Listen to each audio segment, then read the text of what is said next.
All right, 5 minutes, done. Let's make some pasta carbonara.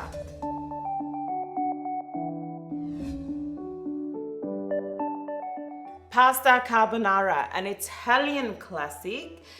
Now I'm going to use the classic recipe, but I'm going to change it up ever so slightly.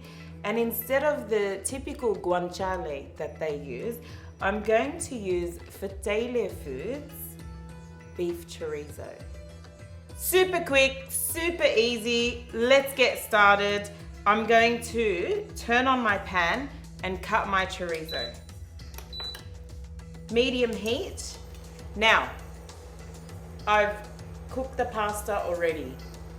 8 minutes. Actually make it 7 because you want to finish off the cooking in the pan.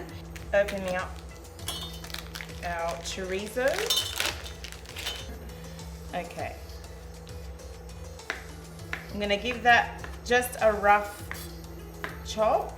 Now, once I've got the chorizo in the pan going, we're gonna quickly mix up our sauce and then put everything together.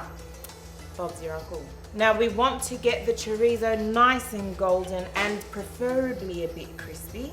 So I'm gonna toss those straight in.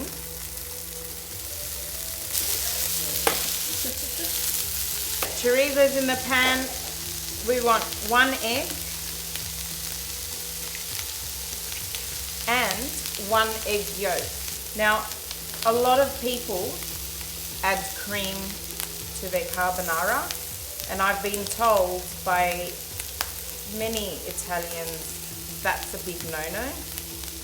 So I hope I do this recipe some justice. We're going to add roughly about 50 grams of Parmesan cheese, and this is grated already. We're going to add a little bit of ground black pepper. All right, whisk up. Now I'm making enough for about 1 serving. Obviously you can increase the quantities. Okay, that's almost there. We've got our sauce components ready and our pasta is sitting here. Now you do need to reserve the pasta water. Now the idea is we're going to toss the pasta straight in with a little bit of the pasta sauce. We're going to turn off the heat because if you leave the heat on and you pour the eggs in, it's going to become scrambled eggs in there. We don't want that to happen. We want to turn that off and leave it for about a minute or so. So straight in with my pasta.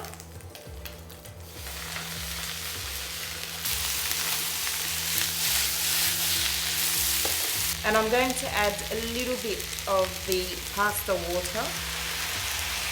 Let's see if this works. We don't want to end up with scrambled eggs, do we? As I said, my heat is off. In with the sauce and keep mixing it around. As I do, I've overfilled my pan. Okay, so that cheese is melting. That sauce is thickening up nicely. And what we want to do is just on a very low heat, just for another 30 seconds to a minute. Heat it up, get it fully melted, plate it up, and away you go. Nice, silky, smooth sauce. And we're ready for plate up. Just fill me in there, please. I'm going to put a few micro herbs on there. Now, even though I love my herbs, I love them to make sense on the plate as well. So I always use things that, you know, work nicely, and basil is stunning with pasta. And this is my fettuccine carbonara using beef chorizo. Who would have thought that only a few ingredients will give you such a delicious outcome? Yum. On that note, I'm gonna go and enjoy this.